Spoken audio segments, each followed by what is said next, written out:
અંગ્રેજી ભાષાને થોડી સહેલી બનાવવા માટે થોડા આપણે એક વિડિયો છે બનાવી છે some simple rules for English pronunciation એટલે ઉચ્ચારણ.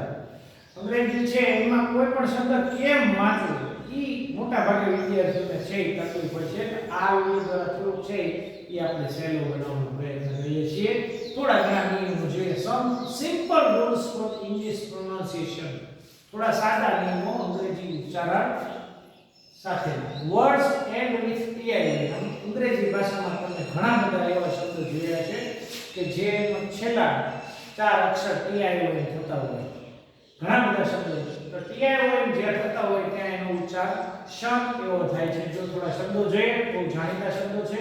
પહેલો શબ્દ છે એક્ઝામિનેશન, ટીઆઈ વડે તો આને ઉચ્ચાર થાય છે એક્ઝામિનેશન અને ગુજરાતી થાય છે એનું પરીક્ષા. પછી station, bus station, railway station, TI વડે તો શન આવે છે.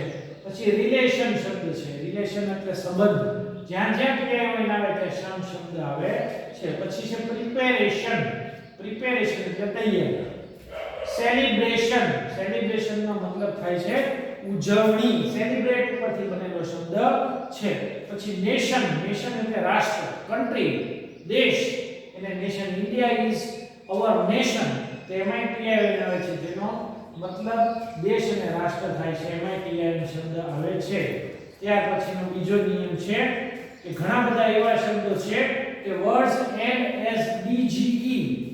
ઘણા બધા શબ્દો એવા છે કે જેનો છેલ્લે ડીજીઈ આવતું હોય છેલ્લે, તો ડીજીઈ જ્યાં આવતું હોય ત્યાં એનો ઉચ્ચાર જ કરવાનો છે. થોડા સાદા સ્પેલિંગ જોઈએ. પહેલો સ્પેલિંગ છે J U D G E, જજ, કોર્ટનો જજ હોય એનો આ સ્પેલિંગ છે અને છેલ્લે આવે છે D G E, જજ. પછી છે bridge, B R I D G E, bridge એટલે પુલ. પુલ છે નદી ઉપરનો પુલ હોય એને બ્રિજ કહેવામાં આવે છે. પછી લોજ શબ્દ છે L O D G E, રહેવા ખાવાની સ્થળ હોય એને લોજ કહેવામાં આવે છે, એમાંય છેલ્લે D G આવે છે. પછી નોલેજ શબ્દ છે K N O W L E D G E, knowledge નો મતલબ થાય છે જ્ઞાન. અને pledge P L E D G E, pledge એટલે વચન.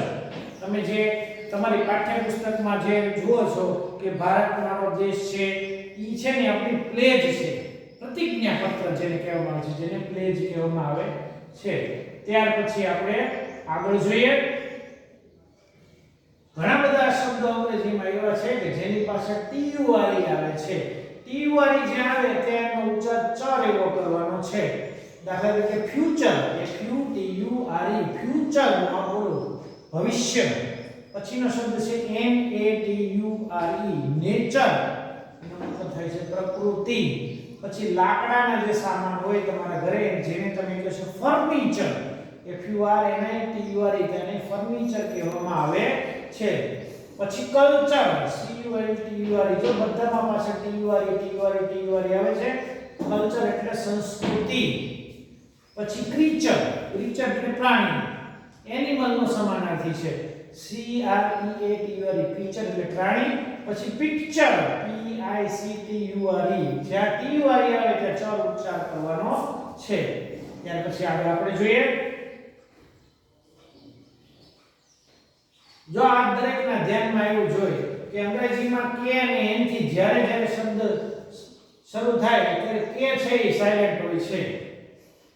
KNOW, તો કે છે એ સાયલેન્ટ છે. એટલે સાયલેન્ટ વર્ડ એટલે એવો કે જે લખાય છે પણ બોલાતો નથી. આનો ઉચ્ચાર થાય છે નો, KNOW, નો એટલે જાણવું. પછી શબ્દ છે KNWE, ની એટલે ઘૂંટણ, ઘૂંટણને ની કહેવામાં આવે છે. આનો કે નો કે સાયલેન્ટ છે. પછી KNIFE, નાઇફ, છરી. KNOCK, નોક એટલે ખખડાવવું, ક્રિયાપદ છે નોક, નોક ધ ડોર, દરવાજો ખખડાવવો. પછી KNIGHT, આ શબ્દ થોડો નવો છે, એક પ્રકારનો ખિતાબ છે, આનો નાઇટ એવું ઉચ્ચારણ થાય છે.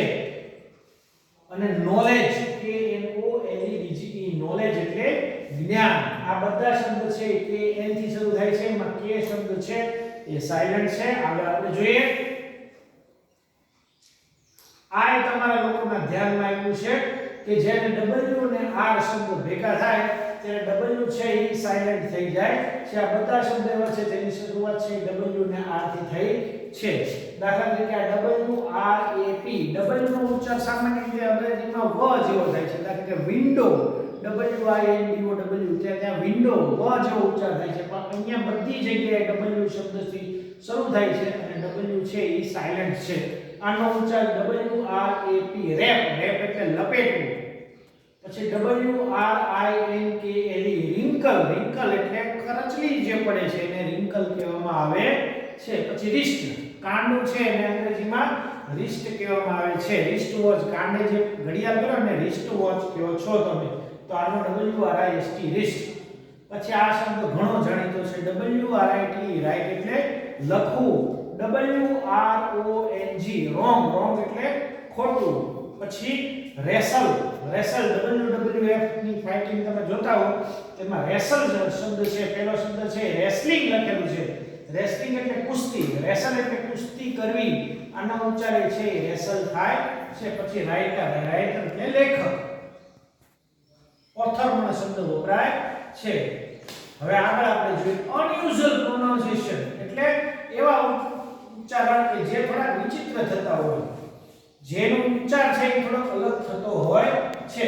દાખલા તરીકે પહેલો શબ્દ છે એ લેફ્ટનન્ટ લખેલો છે, સ્પેલિંગ જો કઈ આખો જુદો છે, LIEUTENANT, જેને લેફ્ટનન્ટ બોલવામાં આવે છે.